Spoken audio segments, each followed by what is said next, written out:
Israel और Hamas की जंग के बीच पूरी दुनिया पर विश्व युद्ध का खतरा मंडरा रहा है, क्योंकि इजरायल को दुनिया के नक्शे से मिटा देने का सपना देखने वाला ईरान हमास और हिजबुल्ला और हूथी लड़ाकों जैसे खतरनाक चरमपंथी संगठनों को न सिर्फ पैसे पहुंचाता है, बल्कि भारी मात्रा में हथियार और गोला बारूद भी सप्लाई करता है।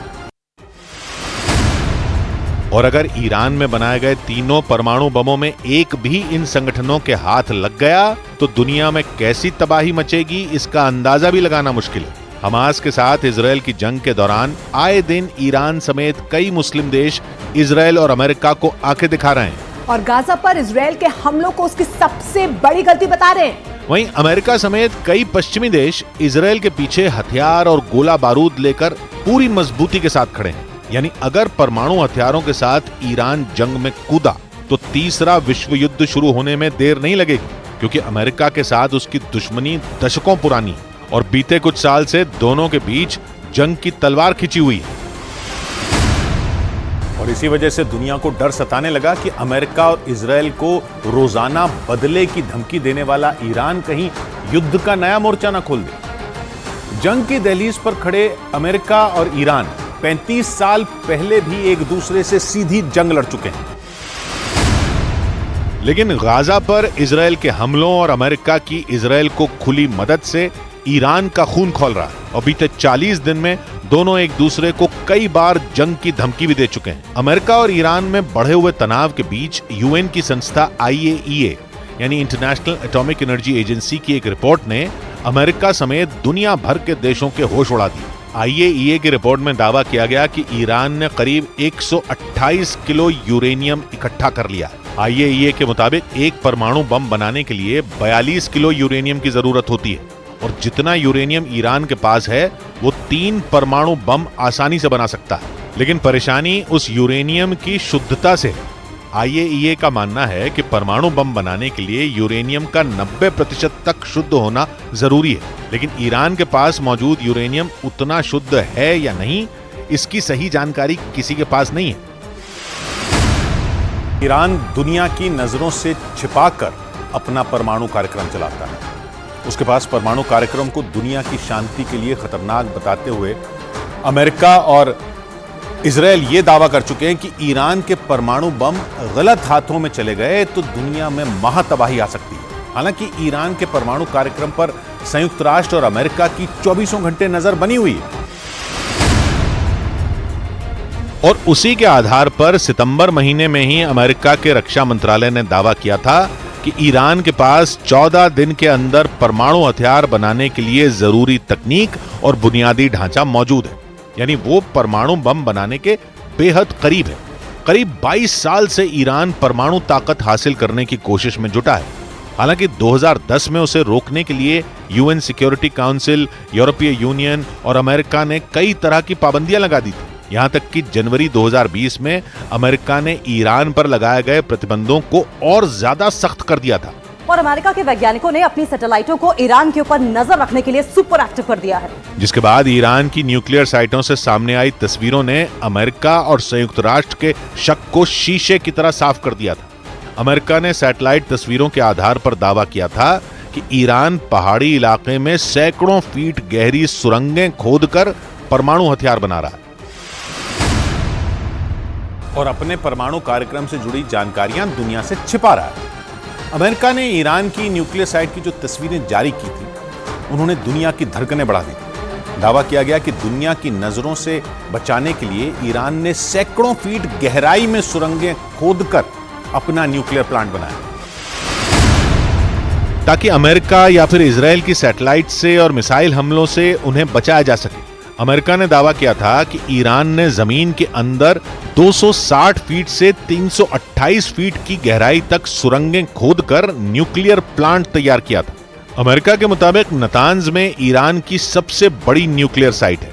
इस न्यूक्लियर साइट को तैयार करने के लिए ईरान ने जाग्रोस के पहाड़ों के बीच सुरंगें खोदी थी और दावा किया जाता है कि ईरान की ये सुरंगें इतनी गहरी हैं कि इन पर कोई भी हमला बेअसर साबित होगा। यानी ईरान ने पाताल लोक में परमाणु बम बनाने के लिए एक ऐसा प्लांट बना लिया जिसकी भनक तक किसी को नहीं लगी और ईरान अपने ऊपर लग रहे परमाणु बम बनाने के आरोपों को लगातार खारिज करता रहा। और उल्टे अमेरिका पर यह आरोप लगा दिए कि उसने उसके दुश्मनों को हथियार और गोला बारूद की सप्लाई की। हालांकि यूएन की संस्था IAEA यानी इंटरनेशनल एटॉमिक एनर्जी एजेंसी की रिपोर्ट को लेकर अमेरिका और इजरायल ने ईरान पर जोरदार हमले किए और उस पर परमाणु हथियारों के गलत इस्तेमाल का आरोप लगाया।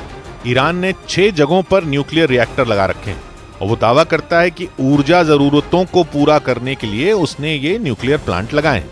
लेकिन दावा किया जाता है कि नतांज और फोर्दो में जमीन के अंदर बनी न्यूक्लियर साइटों पर वो सबसे ज्यादा उच्च गुणवत्ता का यूरेनियम तैयार करता है और दावा किया जाता है कि इन दोनों न्यूक्लियर प्लांट से इकट्ठा किए गए यूरेनियम का इस्तेमाल ईरान के वैज्ञानिक परमाणु बम बनाने में कर रहे हैं। खतरा इस बात का भी है कि ईरान के परमाणु हथियार बना लेने के बाद पश्चिम एशिया में न्यूक्लियर रेस शुरू हो जाएगी, जो पश्चिम एशिया ही नहीं पूरी दुनिया के लिए महाविनाश की वजह बन सकती है। परमाणु बम के साथ ही ईरान ने बीते कुछ सालों में अपनी सैन्य ताकत भी बढ़ाई है, जिससे वो जंग होने पर अमेरिका और इजरायल से सीधी टक्कर ले सके। ईरान ने दावा किया कि उसने ऐसी हाइपरसोनिक मिसाइल तैयार कर ली है जिसकी रेंज में इजरायल के कई बड़े शहर हैं। यानी ईरान ने अपने दुश्मन से भिड़ने के लिए ऐसी मिसाइल तैयार कर ली जो पलक झपकते ही तबाही मचा सकती है। एक रोज पहले ईरान के supreme leader Ayatollah Ali Khamenei ने इन मिसाइलों का जायजा लिया। वो तेहरान में ईरान की सेना की ब्रांच IRGC यानी इस्लामिक रिवोल्यूशनरी गार्ड कोर की तरफ से आयोजित हथियारों की प्रदर्शनी में पहुंचे थे। ईरान के मीडिया के मुताबिक फतह 2 हाइपरसोनिक मिसाइल को IRGC ने विकसित किया है। IRGC ने बताया कि उनकी फतह 2 मिसाइल 16,000 किलोमीटर प्रति घंटा की रफ्तार से उड़ान भर सकती है और दुश्मन पर हमला कर सकती है। ईरान ने दावा किया कि फतह 2 मिसाइल अमेरिका और इजरायल की मिसाइलों से कहीं ज्यादा आधुनिक और मारक है। ईरान की इस खतरनाक हाइपरसोनिक मिसाइल को इजरायल के लिए बड़ा खतरा माना जा रहा है। गाजा पर हवाई हमलों के दौरान ईरान इजरायल को जंग की खुली धमकी दे चुका है और अपनी मिसाइलों का मुंह उसकी तरफ तैनात करने का दावा कर चुका है। ईरान इजरायल के साथ ही उसका साथ दे रहे अमेरिका को भी खुली धमकी दे चुका है और अगर गाजा में आग लगी तो उसकी लपटें उसे भी जला देंगी। यानी इजरायल और हमास की जंग में ईरान सीधे सीधे अमेरिका से भिड़ सकता है। हालांकि इजरायल के अखबार द टाइम्स ऑफ इजरायल के मुताबिक इजरायल के हमास के खिलाफ जंग का ऐलान करने के बाद से पश्चिम एशिया में अमेरिका की सेना पर 30 से ज्यादा हमले हो चुके हैं। इराक और सीरिया में अमेरिकी सैनिकों को वहां के चरमपंथी संगठनों ने निशाना बनाया। इराक और सीरिया वो देश हैं जहां ईरान की तूती बोलती है। इराक तो ईरान का पड़ोसी है, जहां ईरान कई लड़ाकों का समर्थन करता है और वो लड़ाके ईरान के इशारे पर काम करते हैं। वहीं सीरिया इजरायल का दुश्मन है और ईरान का पक्का दोस्त। यानी इजरायल और हमास की जंग का दायरा तेजी से बढ़ रहा है और ईरान के तेवर से माना जा रहा है कि ये जंग और बड़ी हो सकती है। ईरान के समर्थन वाले यमन के हूथी लड़ाकों ने समंदर में एक जहाज हाईजैक कर लिया। दावा किया कि उन्होंने इजरायल का जहाज हाईजैक किया और इसलिए इसे समंदर में इजरायल और अमेरिका को ईरान की सीधी चुनौती माना गया, क्योंकि हूथी लड़ाकों ने डंके की चोट पर दावा किया कि इजरायल का एक जहाज उनके कब्जे में है और वो आगे भी लाल सागर में इजरायल के जहाजों को निशाना बनाएंगे, क्योंकि ईरान के समर्थन वाले हूथी विद्रोहियों ने दावा किया कि गैलेक्सी लीडर नाम का इजरायल का जहाज उन्होंने हाईजैक कर लिया। हूथी लड़ाकों ने जिस जहाज को पकड़ा वो तुर्की से भारत की ओर आ रहा था, लेकिन लाल सागर में यमन के नजदीक पहुंचते ही हूथी लड़ाकों ने जहाज को हाईजैक कर लिया और उसे यमन के बंदरगाह पर ले गए, जिसके बाद हूथी लड़ाकों ने प्रेस कॉन्फ्रेंस करके यह दावा किया कि इजरायल का एक जहाज उनके कब्जे में है, जिसका नाम गैलेक्सी लीडर है। और हूथी लड़ाकों का कहना है कि वो लाल सागर में इजरायल के दूसरे जहाजों को भी निशाना बनाएंगे, जिसका मतलब यह हुआ कि हूथी लड़ाकों ने लाल सागर में इजरायल की परेशानी बढ़ाने की तैयारी कर ली। उन्होंने पहले लाल सागर के ऊपर से इजरायल पर मिसाइलें दागी और अब वो इजरायल के जहाजों का लाल सागर से आना जाना मुश्किल करना चाहते हैं। क्योंकि जहाज हाईजैक करने के बाद हूथी लड़ाकों ने इजरायल को सीधी चुनौती दी और बयान दिया कि हूथी विद्रोही उन जहाजों को टारगेट करेंगे जिन पर इजरायल के झंडे लगे होंगे। इजरायल की कंपनियों के जहाज भी उनके निशाने पर होंगे, इसलिए जिन जिन देशों के नागरिक इजरायल के जहाजों पर क्रू मेंबर की तरह काम कर रहे हैं वो उन्हें वापस बुला लें। क्योंकि हूथी विद्रोही समंदर में इजराइल के जहाजों को निशाना बनाने की तैयारी में हैं। जिसकी शुरुआत उन्होंने गैलेक्सी लीडर नाम के जहाज को हाईजैक करके कर दी और पूरी तैयारी से जहाज का अपहरण करने का दावा किया। खबर है कि गैलेक्सी लीडर नाम के इस जहाज को आखिरी बार 2 दिन पहले लाल सागर में देखा गया था, जिसके बाद जहाज के बारे में कुछ पता नहीं चला और फिर खबर आई कि जहाज को हाईजैक कर लिया गया और हूथी लड़ाके उसे अपने साथ यमन लेकर चले गए। हूथी लड़ाकों ने अपनी प्रेस कॉन्फ्रेंस में बताया कि जैसे ही जहाज यमन के नजदीक पहुंचा, हूथी लड़ाकों का हेलीकॉप्टर जहाज के ठीक ऊपर पहुंच गया और धीरे धीरे कई हूथी लड़ाके जहाज पर उतर गए, जिसके बाद उन्होंने जहाज को कब्जे में ले लिया और इसी के साथ संकेत मिल गए कि लाल सागर में जंग का एक नया मैदान तैयार हो रहा है, जिसमें हूथी लड़ाके इजराइल से सीधा भिड़ने की तैयारी में हैं। क्योंकि उन्होंने केवल जहाज का अपहरण ही नहीं किया, बल्कि ये भी बोल दिया कि लाल सागर में यमन के नजदीक से इजराइल का जो जहाज गुजरेगा, हूथी लड़ाके उसे अगवा कर लेंगे। लेकिन इजराइल ने हूथी लड़ाकों के दावे को यह कहकर खारिज कर दिया कि लाल सागर में हाईजैक किया गया जहाज उसका नहीं था और उस जहाज पर एक भी क्रू मेंबर इजराइल का नहीं है। यानी इजराइल ने हूथी लड़ाकों के दावे को ही नकार दिया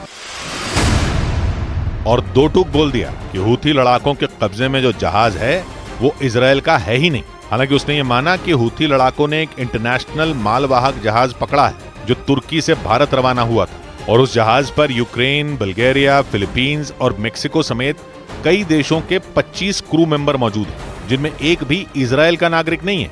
यही नहीं, इजराइल ने कहा कि इस मालवाहक जहाज की मालिक ब्रिटेन की एक कंपनी है और जापान की एक कंपनी इस जहाज को चला रही थी। आसान शब्दों में कहें तो ब्रिटेन के जहाज को जापान इस्तेमाल कर रहा था। ये दावा इजराइल ने किया और हूथी लड़ाकों के इजराइल का जहाज हाईजैक करने के दावे को ही नकार दिया।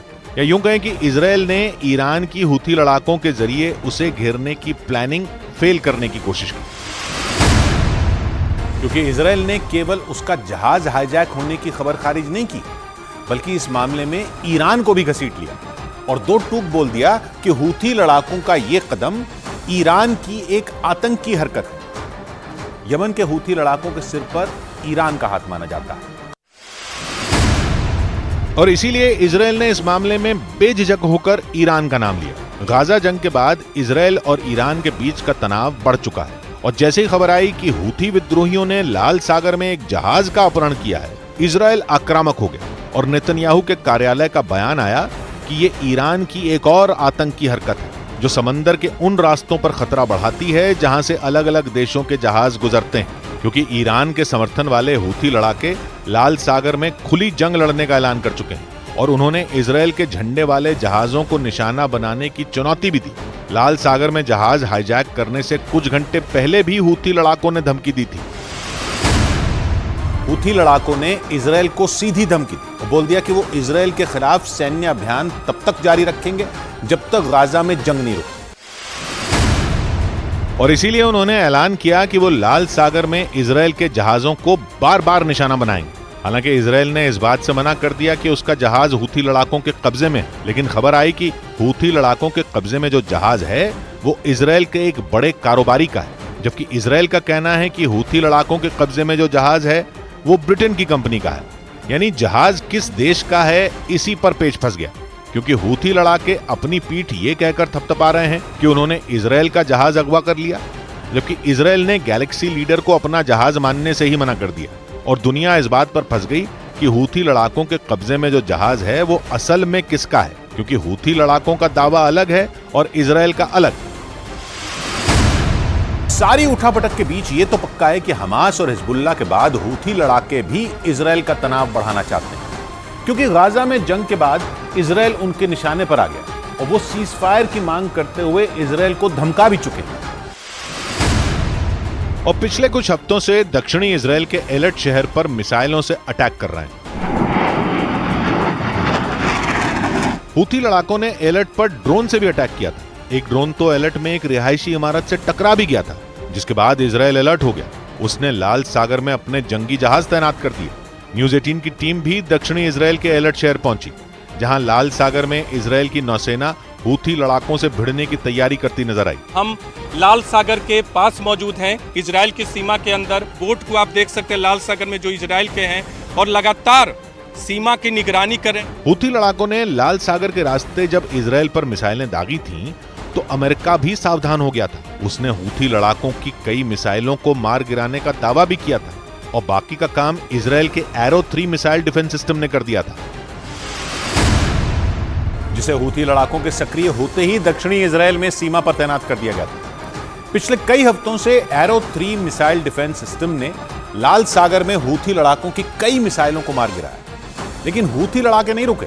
उल्टा उन्होंने इजराइल पर हमले तेज करने के संकेत दे दिए, जिसके लिए लाल सागर में जंग का माहौल बनता दिखा, क्योंकि हूथी लड़ाके लाल सागर के रास्ते ही मिसाइलें दाग रहे हैं और इसीलिए इजराइल ने वहां अपने जंगी जहाजों की गश्त बढ़ा दी। अफ्रीका और एशिया को अलग करने वाला लाल सागर हिंद महासागर में एंट्री का रास्ता खोलता है, जिसकी सीमाएं यमन, मिस्र, सूडान, सऊदी अरब और इजराइल जैसे देशों से लगती हैं। इसके पूर्वी छोर पर सऊदी अरब और यमन जैसे देश हैं, जबकि पश्चिमी छोर पर मिस्र और सूडान जैसे देश हैं। और इन सब के बीच इजराइल का भी एक छोटा सा कोना लाल सागर से लगता है, जहां इजराइल का एलट शहर बसा है।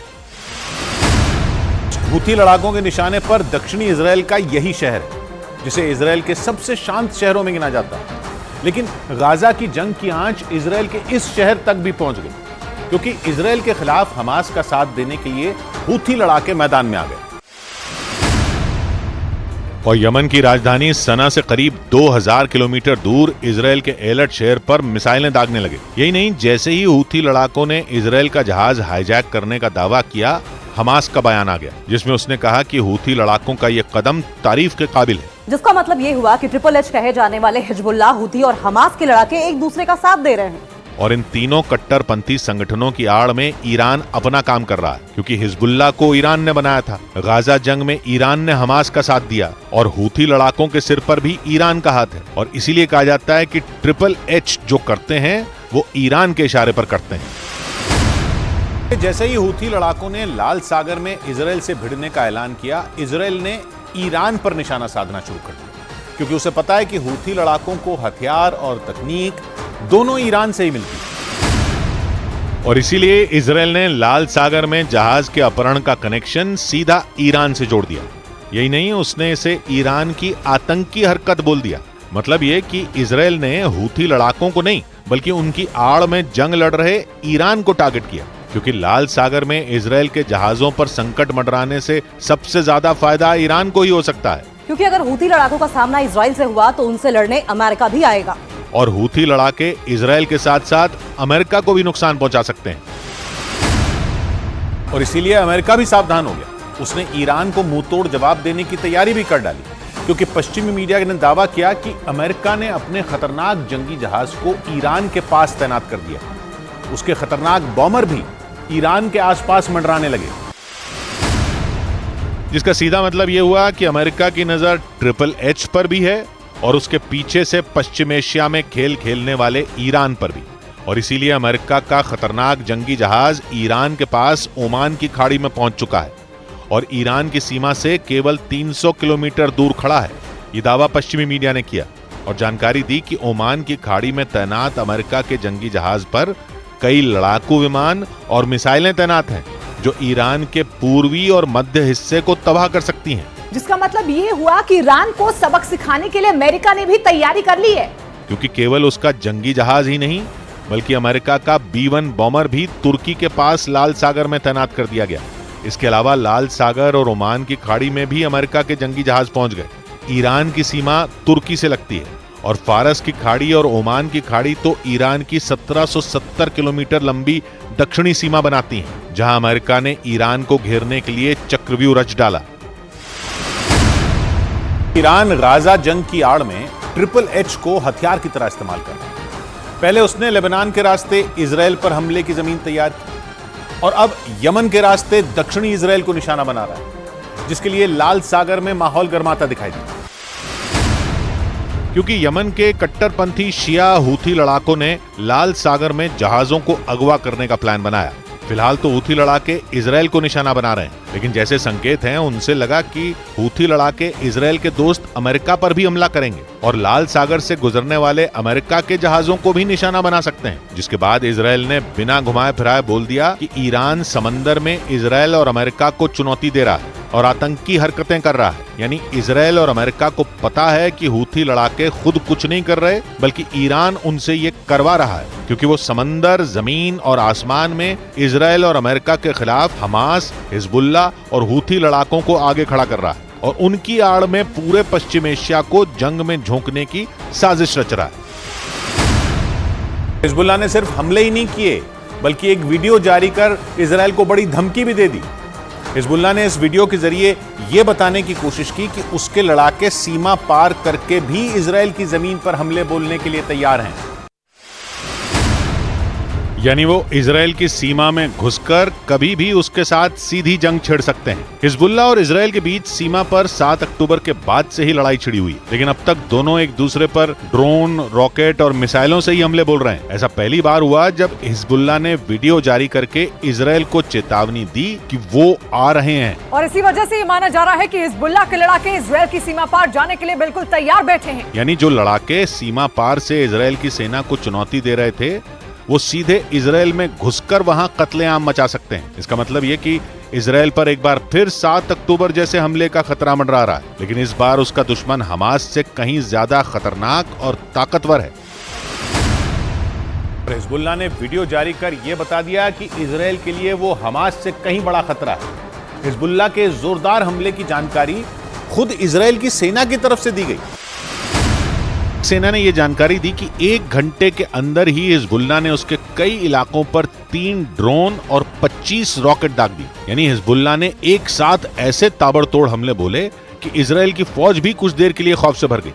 हालांकि इजराइल की सेना ने तुरंत पलटवार शुरू किया और लेबनान की तरफ से दागे गए तीनों ड्रोन को मार गिराने का दावा किया। हालांकि हिजबुल्लाह की तरफ से दागे गए 25 रॉकेट में कुछ इजराइल के इलाकों तक पहुंचने में कामयाब हो गए, लेकिन इजराइल ने दावा किया कि वो ऐसे इलाकों में गिरे जिनसे कोई बड़ा नुकसान नहीं हुआ। यानी इस बार इजराइल ने हिजबुल्लाह के हमले को पूरी तरह नाकाम कर दिया। लेकिन माना जा रहा है कि इजराइल के लिए खतरा टलने वाला नहीं है, क्योंकि हिजबुल्लाह अपने ठिकानों पर हुए इजराइल के हमले से बुरी तरह बौखलाया हुआ है। हिजबुल्लाह के हमलों से पहले इजराइल की सेना ने दक्षिणी लेबनान पर एयर स्ट्राइक कर वहां तबाही मचा दी, जिससे भड़का हिजबुल्लाह अब युद्ध का नया मोर्चा खोलने की तैयारी में जुट गया, ताकि वो इजराइल के हमलों का बदला ले सके। क्योंकि इजराइल की सेना ने दक्षिणी लेबनान में अपनी खतरनाक मिसाइलें दागकर वहां बने एल्यूमिनियम प्लांट को तबाह कर दिया।